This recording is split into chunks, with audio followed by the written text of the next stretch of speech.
భారీ బహిరంగ సభ మరి కేంద్ర ప్రభుత్వం మీద 42% ఏదైతే బీసీ బిల్లులు గత 8 నెలలుగా వారి దగ్గర పెట్టుకొని ఉన్నారో వాటిని ఆమోదింప చేయాలని, అదేవిధంగా సకల జనుల సంక్షేమానికి కాంగ్రెస్ ప్రభుత్వం కట్టుబడి ఉందనేటువంటి విషయాన్ని కూడా స్పష్టం చేస్తూ, అదేవిధంగా కామారెడ్డిలో గతంలో వచ్చినటువంటి వర్షాలను కూడా మరి అవన్నీ అంచనా వేస్తూ వారి ఆ యొక్క నష్టానికి కూడా తొందరలోనే పరిహారం ఇచ్చే విధంగా కూడా మేము చర్యలు తీసుకునేటువంటి ఒక వాళ్ళకు సపోర్ట్గా కూడా ప్రకటన చేయడం జరుగుతుంది.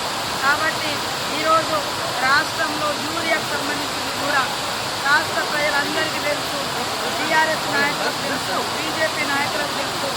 రాష్ట్రంలో రైతుల అన్ని సమస్యలు పరిష్కరించి రైతుల గుండెల్లో కాంగ్రెస్ పార్టీ చిరస్థాయిగా నిలిచిపోతుందని యూరియా ఏదైతే కేంద్రం ఇవ్వాలో అక్కడ నుంచి రానటువంటి సందర్భాన్ని కూడా గుర్తు చేసుకొని ప్రత్యేకంగా యూట్యూబ్లు పెట్టి కాంగ్రెస్ నాయకత్వాన్ని, ముఖ్యమంత్రిని తిట్టించేయడమే పెద్ద పనిగా పెట్టుకున్నారు. కానీ ఈ దేశంలో మొట్టమొదట ఉచిత కరెంటు పెట్టి రైతులను బాగు చేయాలనే లక్ష్యంతో పనిచేసిందే కాంగ్రెస్ పార్టీ. అదేవిధంగా ఏకకాలంలో వైఎస్ఆర్ గారి నుంచి రేవంత్ రెడ్డి వరకు మరి రుణమాఫీ చేసిందే కాంగ్రెస్ పార్టీ. ఇవాళ రైతులకు సన్న వడ్లకు బోనస్ ఇచ్చి సన్న బియ్యాన్ని పేదింటి బిడ్డలకు అందిస్తున్నదే కాంగ్రెస్ పార్టీ. మరి ఇళ్లలో 200 యూనిట్ల కరెంట్ ఇచ్చి వెలుగులు నింపింది కాంగ్రెస్ పార్టీ. ఇలాంటి అనేక మంచి కార్యక్రమాలు చేస్తుంటే పేదలకు ఇల్లులు కూడా ఇవాళ ఇస్తున్నాం పెద్ద ఎత్తున. 10 ఏళ్లలో బీఆర్ఎస్ పార్టీ ప్రతి సంవత్సరం ప్రతి నియోజకవర్గంలో 1000 ఇల్లులు ఇచ్చినా 10,000 ఇల్లులు ప్రతి నియోజకవర్గానికి వచ్చేది. ఆ రోజు ఇవ్వకుండా ఈరోజు డ్రామాలు చేస్తూ ఉంది. కాబట్టి రైతన్నలు అర్థం చేసుకుంటా ఉన్నారు. పేద ఆర్టిస్టులను తీసుకొచ్చి లైన్లలో పెట్టి విచ్చలవిడిగా ప్రజాప్రతినిధుల కుటుంబాలను కూడా తిట్టించి వికటానందం పొందుతున్నటువంటి బీఆర్ఎస్ నాయకుల యొక్క నిజ స్వరూపాన్ని కూడా ప్రజలు అర్థం చేసుకోవాలని కోరుతా ఉన్నాం.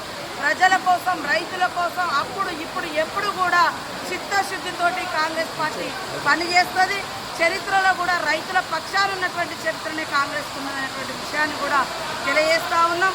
కాబట్టి రైతన్నలతో పాటు రేపు బీసీ సోదరులు, సకల జనులు మరి కామారెడ్డి ఏదైతే మేము నిర్వహిస్తున్నటువంటి భారీ బహిరంగ సభకు తరలి రావాలని మరి కామారెడ్డి నియోజకవర్గంలో ఈ రోజు నుంచి నేను కూడా మా పెద్దలు గౌరవనీయులు షబ్బీర్ అలీ గారితో కలిసి ఇక్కడ ఈ కాన్స్టిట్యున్సీలో, ఈ జిల్లా హెడ్ క్వార్టర్లో, ఈ చుట్టుపక్కల మండలాల్లో కూడా సభలు సమావేశం నిర్వహిస్తాము. అంటే ఏం మాట్లాడాలో అర్థమవుతుంది. జీన్స్ అనేది అది పుట్టుకకు సంబంధించింది. అంటే ఈయనతోటి బీఆర్ఎస్లో తెలంగాణ వస్తే కొత్త సాంప్రదాయాలు, కొత్త విధానాలని చెప్పి వచ్చిన తెల్లారే టీడీపీలో ఉన్నటువంటి వాళ్ళను, కాంగ్రెస్లో ఉన్నటువంటి వాళ్ళను జైన్ చేసుకున్నప్పుడు వాళ్ళు ఏ జైన్స్ అనుకున్నవయ్యా నేను అడుగుతున్నా. 2018లో కూడా కాంగ్రెస్ పార్టీ నుంచి 13 మంది ఎమ్మెల్యేలను జైన్ చేసుకున్నావు. ఇవాళ వాళ్ళ పార్టీ నుంచి రాగానే ఇవాళ రకరకాలు మాట్లాడుతున్నారు. ఫస్ట్ నీ పార్టీలో జైన్ చేసుకున్నటువంటి వాళ్లకు ఏ జీన్స్ ఉన్నాయని నువ్వు జైన్ చేసుకున్నావు. నీకు చిత్తశుద్ధి ఉంటే ఇవాళ కోర్టులో పోయి కొట్లాడుతున్నావు కదా, మరి ఆ రోజు వెంటనే తీసుకొని మంత్రులుగా కూడా చేసారు. ఏది నీ నీతి అంటున్నా కేటీఆర్, నీ నీతి నీ రీతి ఏదయ్యా?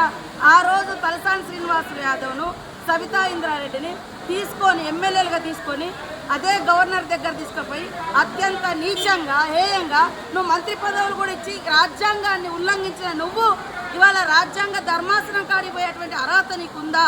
ఫస్ట్ ఇప్పటికైనా నేను సవాల్ చేస్తున్నా.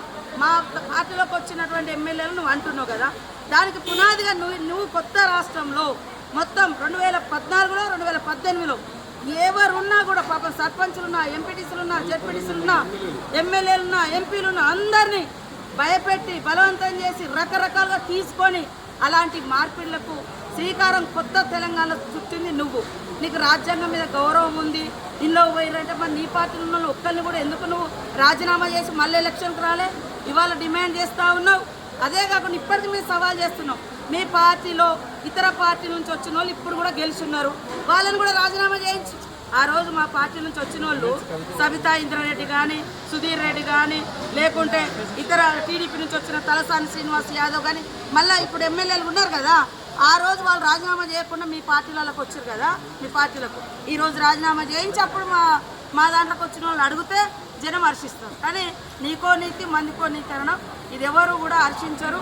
కాబట్టి ఆ యూట్యూబ్లు పెట్టుకొని చూపించుకున్నంత మాత్రాన ఎవరు ఏదో పేడి ఆర్టిస్టులతో మాట్లాడిస్తే అది కాదు. కాబట్టి ప్రజలకు తెలుసు నువ్వేం మాట్లాడి, నువ్వు 10 ఏళ్ళు అధికారంలో నువ్వేం చేసినావు పబ్లిక్ తెలుసు.